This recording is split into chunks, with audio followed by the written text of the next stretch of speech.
Bonjour, bienvenue à votre émission La Victoire de l'amour. J'espère que vous allez bien. Aujourd'hui, c'est l'émission de la rentrée. Et si vous saviez comment je suis heureux et toute l'équipe aussi de revenir enfin en studio. Et je dois vous dire que toute l'équipe est dans la joie. Et aujourd'hui, pour la rentrée, on répond à une demande générale. Vous vous souvenez, il y a quelques semaines, j'ai reçu un homme extraordinaire, un prêtre au cœur de feu, le Père Gauthier. Et si vous saviez comment on a été débordés au bureau, sur Facebook, vous nous disiez, on veut revoir le Père Gauthier. Maintenant, vous savez qu'il fait partie de l'équipe de la Victoire de l'amour. Et on a décidé de vous faire ce beau cadeau et de se faire un cadeau à nous aussi en l'invitant pour la rentrée parce que j'avais tellement de choses à lui demander que vous savez qu'une entrevue, c'est toujours beaucoup trop court. Alors aujourd'hui, on passe la prochaine demi-heure avec le Père Gauthier. En chanson, vous allez être content de le revoir. Ça fait très longtemps qu'on ne l'a pas vu. Miguel sera avec nous pour nous faire la chanson thème de cette émission, La Victoire de l'amour. L'homélie sera faite par le Père Gauthier et la chronique hebdomadaire avec le bon Père Michel Marie de Paris. Bienvenue à votre émission, La Victoire de l'amour. Si tu m'as donné ta vie, je te donne la mienne. Dans le froid de la nuit, mon cœur t'appartient. Et quand la tristesse arrive, je sais tu es là, toujours près de moi. Père Gauthier, merci d'être là. Je suis tellement content de vous revoir. Voilà, merci à vous aussi. C'est un cadeau de faire la rentrée avec vous. J'avais le goût de reparler de d'autres choses avec vous parce que, bon, vous êtes beaucoup avec les jeunes et vous dites, dans ce que je disais hier, qu'il est difficile de faire accepter les jeunes aux habitués qui sont à la messe. Qu'est-ce que vous voulez dire pour ça?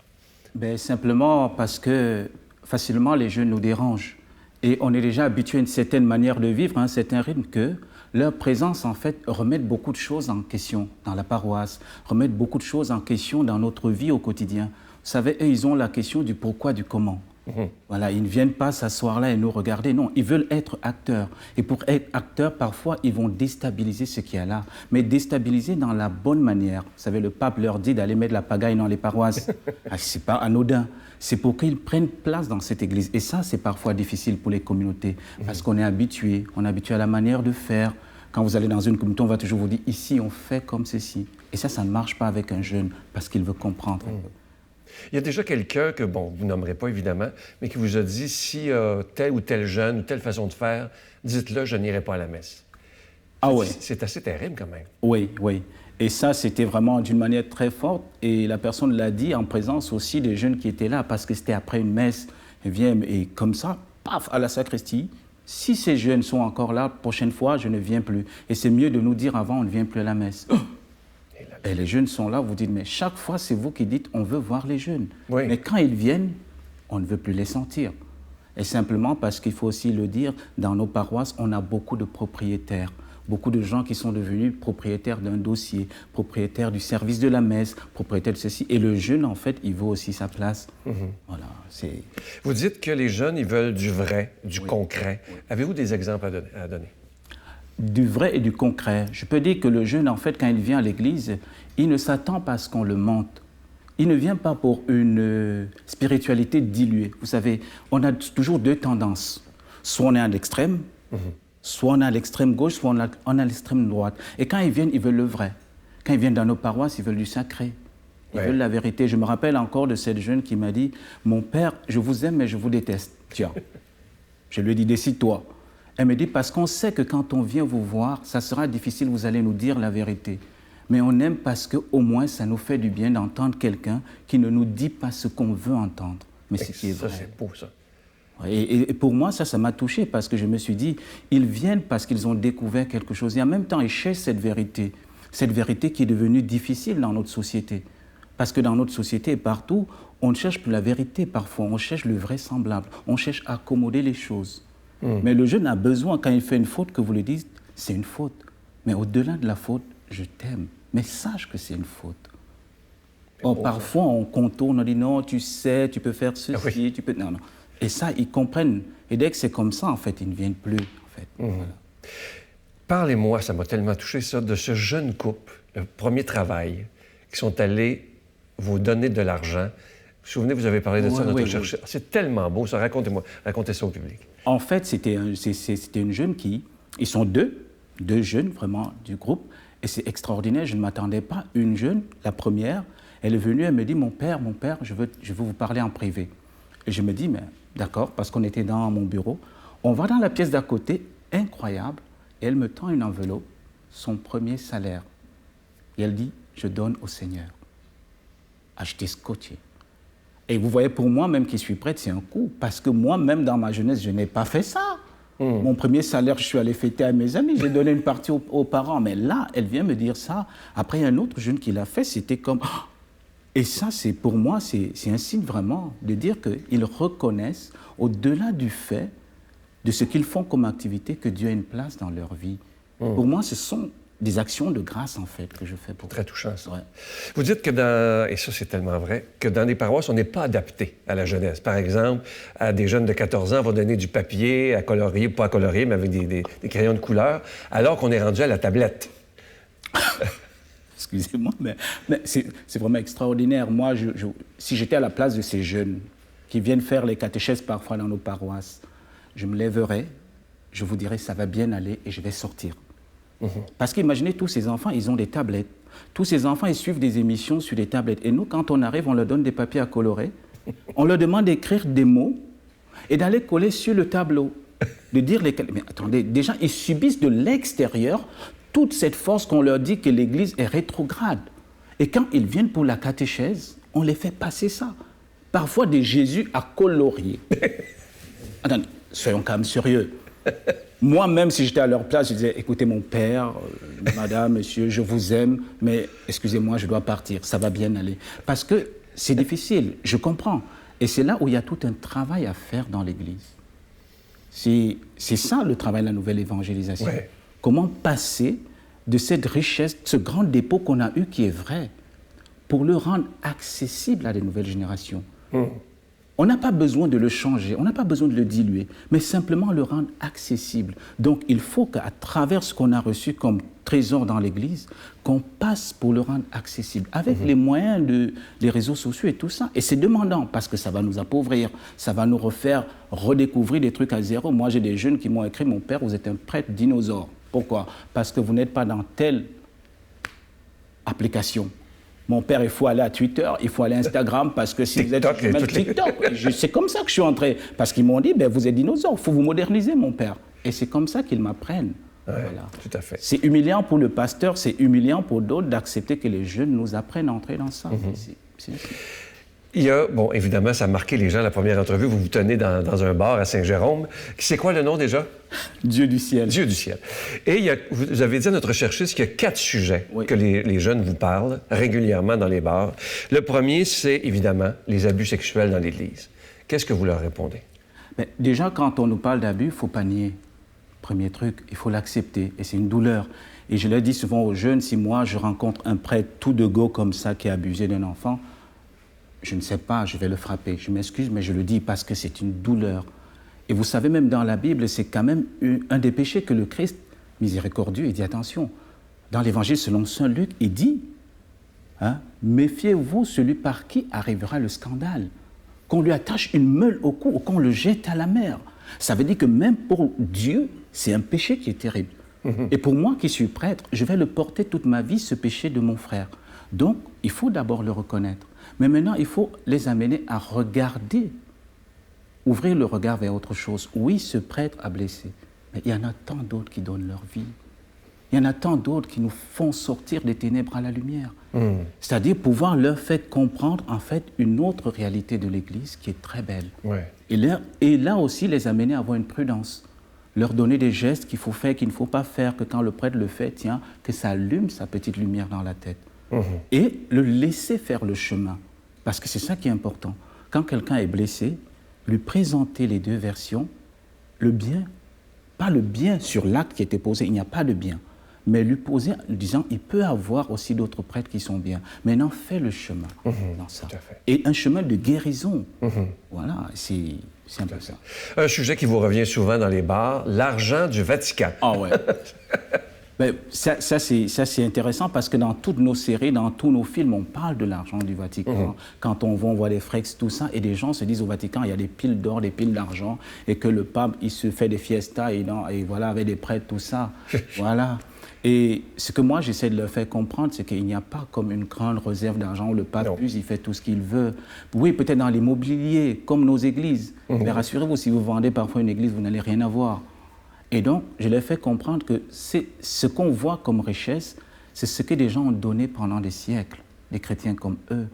Et une fois, je les ai amenés à la cathédrale de Saint-Jérôme. Ce qui est admirable, c'est que dans chaque vitrail en bas, vous voyez don de la famille un tel. Chaque chose dans nos églises, ici, c'est ce qui est beau, vient des dons des chrétiens. Donc ça veut dire que ce sont des chrétiens qui acceptent les donner. Et oui, il y a une certaine richesse, mais cette richesse a été faite de dons. Et aussi, l'Église s'en sert pour donner aux personnes. Oui, tout à fait. Et par exemple, la fraise de la chapelle Sixtine, ça vaut peut-être des milliards, mais ce n'est pas vendable. Non. Hein? C'est une œuvre d'art. Et à l'époque, quand ces artistes le faisaient, c'était pour rendre gloire à Dieu. Maintenant, avec le temps, ça prend de l'ampleur. Voilà. Tout à fait. On vous parle aussi, il me reste une minute, beaucoup de l'histoire de l'Église, hein, l'Inquisition et tout ça.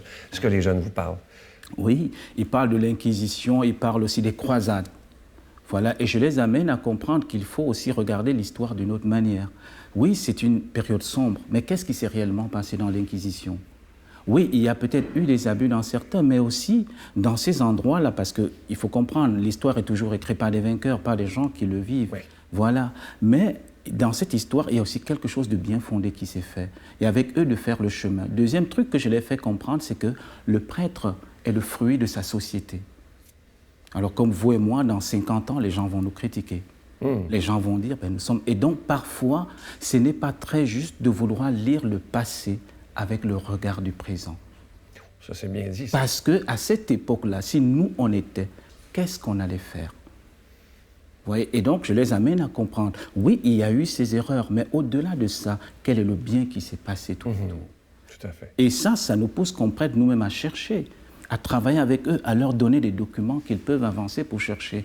Et après, ils vont lire, deux fois, ils viennent vous dire « non, je ne suis pas d'accord », deux fois, « je suis d'accord », et vous continuez avec eux. Père Gauthier, c'est déjà terminé. Je vais vous offrir, avant de vous offrir la chanson, tout d'abord, je vais vous dire merci d'avoir accepté de faire partie de l'équipe. Oui. Vous avez fait de grands heureux, dont moi le premier. Et on va vous voir souvent, autant le dimanche que le matin. Alors, vous allez le voir très régulièrement pour les homélies. Et je vais vous offrir une très, très belle chanson interprétée par Miguel. C'est la chanson thème de l'émission. Ça fait un bon bout de temps qu'on ne l'avait pas vu à cause de la COVID. Il est avec nous, il est de retour. Notre ami qu'on aime tant, Miguel, près de moi.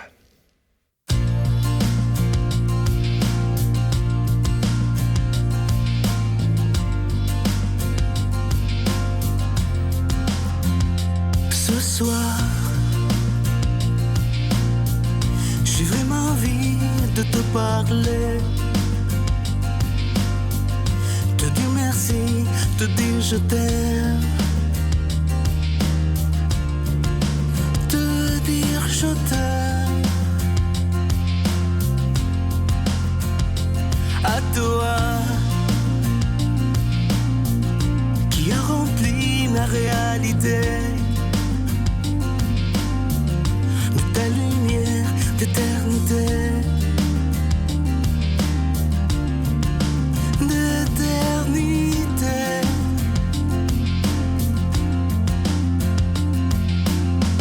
Si tu m'as donné ta vie, je te donne la mienne.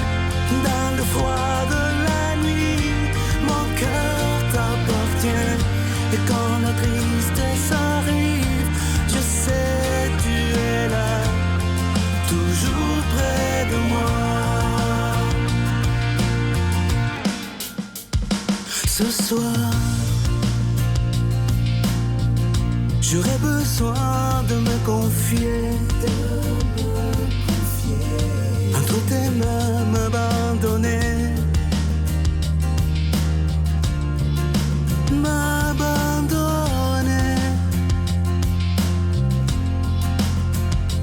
à toi qui m'as tellement aimé, qu'avec ton sang tu m'as sauvé,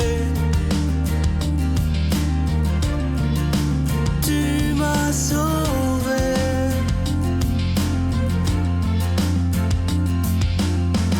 Si tu m'as donné ta vie, je te donne la mienne. Dans le froid de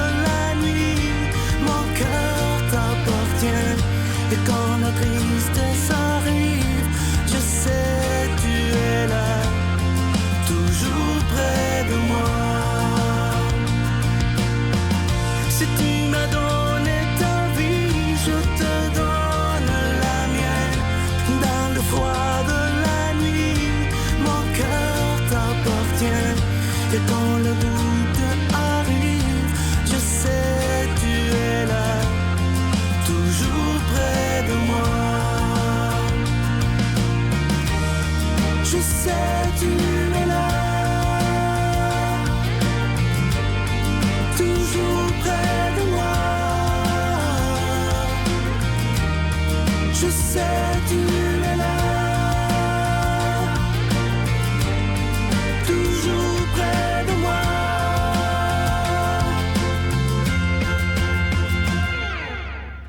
Si tu m'as donné ta vie, je te donne la mienne.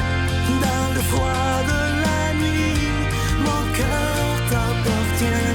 Et quand la tristesse arrive, je sais tu es là, toujours près de moi. Si tu m'as donné ta vie, je te donne la mienne. Dans le froid de la nuit, mon cœur t'appartient. Et quand la tristesse arrive, je sais tu es là, toujours près de moi. Notre Père qui es aux cieux, que ton nom soit sanctifié, que ton règne vienne, que ta volonté soit faite sur la terre comme au ciel. Donne-nous aujourd'hui notre pain de ce jour. Pardonne-nous nos offenses comme nous pardonnons à ceux qui nous ont offensés. Ne nous laisse pas entrer en tentation, mais délivre-nous du mal, car c'est à toi qu'appartient le règne, la puissance et la gloire pour les siècles des siècles. Amen. Je continuerai à croire, même si tout le monde perd espoir. Je continuerai à aimer, même si les autres parlent de haine. Je continuerai à construire, même si les autres détruisent. Je continuerai à parler de paix, même au milieu d'une guerre. Je dessinerai des sourires sur des visages en larmes et je tendrai les bras à ceux qui se sentent épuisés. Oui, je continuerai à croire. Je suis tellement content de vous parler de ce magnifique cadeau du mois, une belle exclusivité de la Victoire de l'amour. Vous le voyez à l'écran présentement. Il s'agit du pendentif de l'ictus qui vient avec la chaîne. Et vous allez le voir, l'ictus, c'était le premier symbole des premiers chrétiens au tout début de l'Église, donc il y a plus de 2000 ans. C'était une façon de se reconnaître entre eux parce qu'il y avait beaucoup, évidemment, ils étaient très persécutés.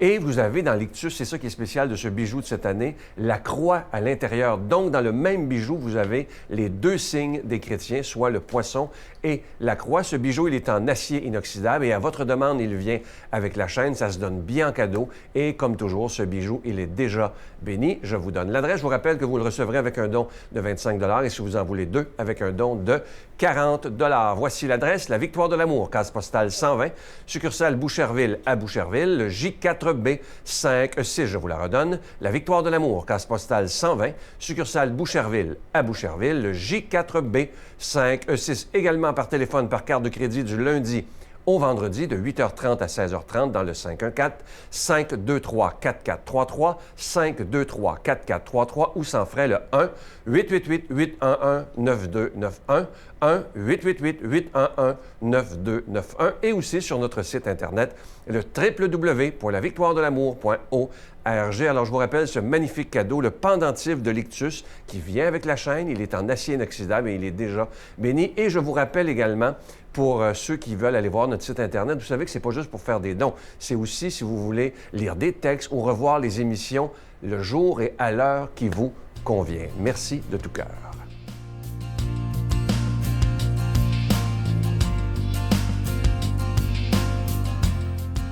Une belle question d'avenir à laquelle je réponds volontiers. Je me demande pourquoi l'Église parle si peu du retour du Christ. Pourriez-vous rappeler brièvement en quoi consistera ce retour et la façon de s'y préparer? L'Église, vous le savez, c'est l'ensemble des baptisés et je suis sûr que beaucoup d'entre nous ne perdent pas de vue cette perspective finale et que de nombreux prêtres dans l'univers évoquent le retour du Christ, au moins lorsqu'à la fin de l'année liturgique, vous savez, la messe nous fait entendre la grande fresque du jugement dernier. Il est en effet essentiel, et votre question est bonne, que nous reprenions conscience que le monde présent n'est pas éternel. Il finira un jour, non pas parce que le soleil sera épuisé, non pas parce que les hommes feront sauter la planète avec leurs bombes, non pas parce qu'un virus aurait décimé la population, car il resterait encore des arbres et des oiseaux. Non, le monde présent avec ses potentialités de vie finira un jour sa course lorsque Dieu l'aura décidé, lui qui en est le créateur. Pour l'instant, puisque tout continue, il faut aimer cette vie, j'aime à le redire, et il faut la servir au mieux, et dans la joie, s'il vous plaît, malgré toutes les limites et les épreuves que nous traversons. Ceci dit, gardons bien à l'esprit qu'il existe en effet un double retour du Christ. Le premier sonne lorsque chacun de nous meurt. Alors là, premier retour, nous abandonnons le monde présent, tous ceux que nous aimons et nos affaires bien sûr. C'est en quelque sorte le retour du Christ pour chacun de nous, car il sera alors devant nos yeux. L'autre retour, le second, c'est le définitif, quand sonnera la fin de l'histoire humaine, de la création des âmes, et c'est l'anéantissement du monde physique. Là, nous pataugeons, disons-le, dans l'inconnu. Et c'est très bien comme ça. Nous savons seulement que le Christ surviendra comme un voleur et qu'il annoncera la fin des hostilités. Un règne d'amour sera alors accordé aux êtres de bonté. N'ayons surtout pas peur de ce retour. Faut-il le désirer ? Il semblerait que les saints et les premiers chrétiens l'aient appelé de tous leurs vœux. Pour ma part, je vous conseille de vous concentrer avec moi sur la vie présente, en aimant le plus possible Dieu notre Père et tout ce qui nous entoure, puisque nous serons alors jugés sur l'amour que nous avons offert. Et d'attendre, bien sûr, d'attendre sans attendre la libération finale, qu'elle advienne par le grand retour achevant l'histoire humaine ou par notre propre mort. Bonne journée à vous tous qui êtes vivants. À bientôt. Mon Dieu, donnez-moi la sérénité d'accepter les choses que je ne peux changer, le courage de changer les choses que je peux et la sagesse d'en connaître la différence. Amen.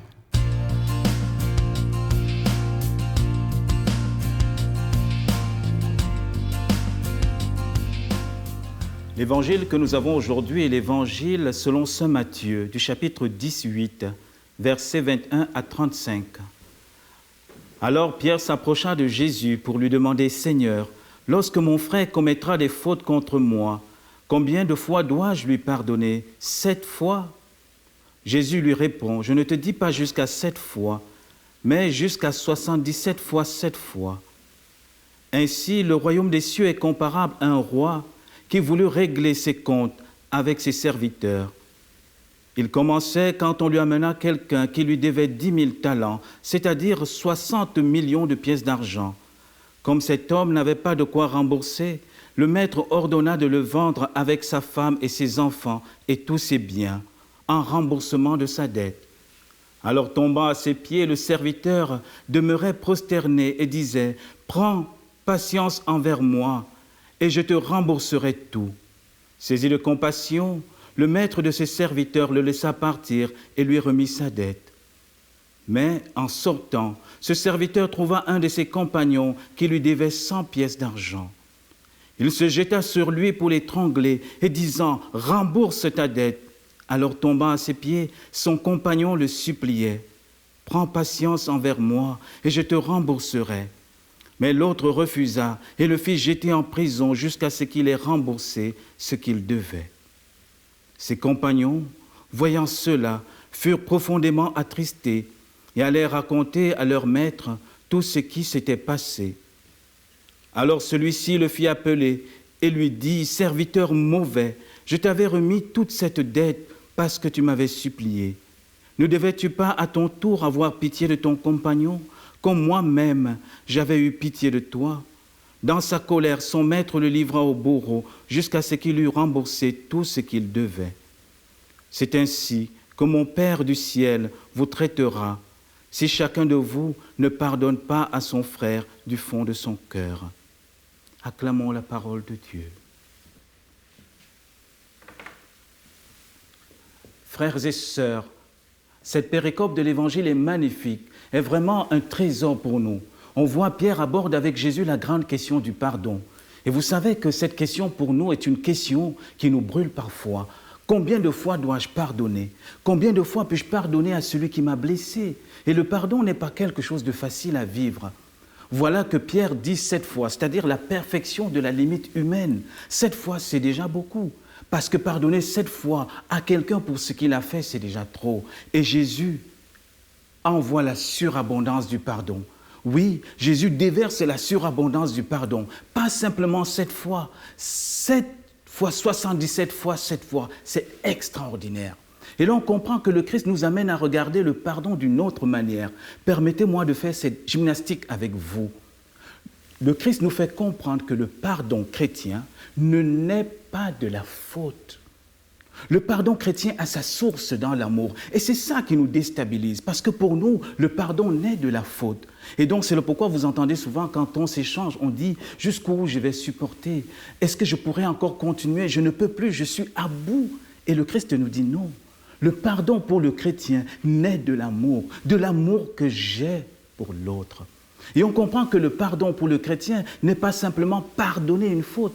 Non, c'est donner la vie en abondance à celui qui nous a offensés. Extraordinaire. Et là, c'est déboussolant. Attention, n'allez pas dire que le Père Gauthier dit qu'il ne faut pas comprendre beaucoup de choses dans le pardon. Non, simplement vous dire que dans le pardon, il ne faut pas confondre avec la réconciliation.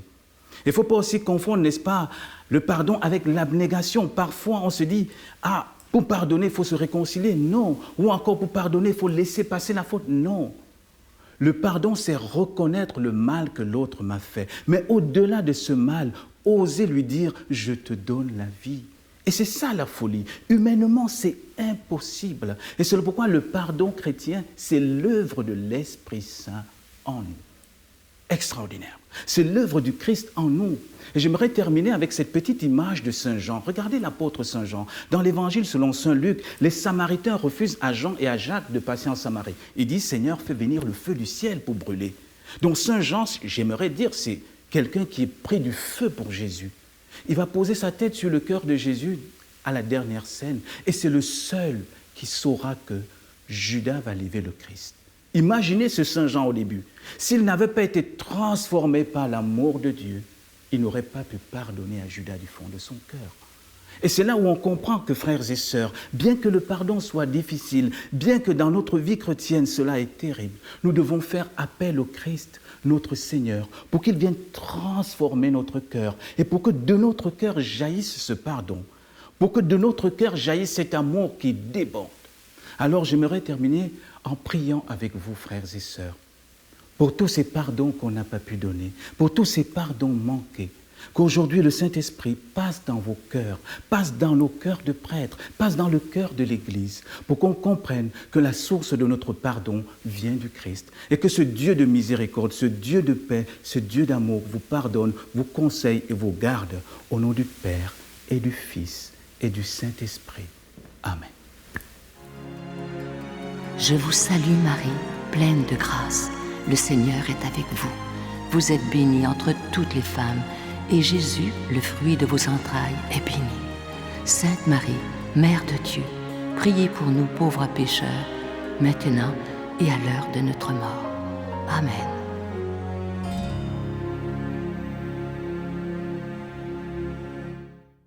La Victoire de l'amour remercie Plancher 440 et ses partenaires Beaulieu Canada, la référence en couvre-plancher, et Impex, pour des projets mur à mur.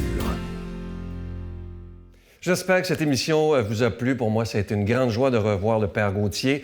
Et encore une fois, je veux remercier le Seigneur de nous permettre de revenir chez nous en studio, malgré tout ce qu'on vit présentement. Et je tiens à vous rassurer, évidemment, que nous respectons toutes les règles de la santé publique afin que tout le monde qui vient en studio se sente en sécurité et soit en sécurité.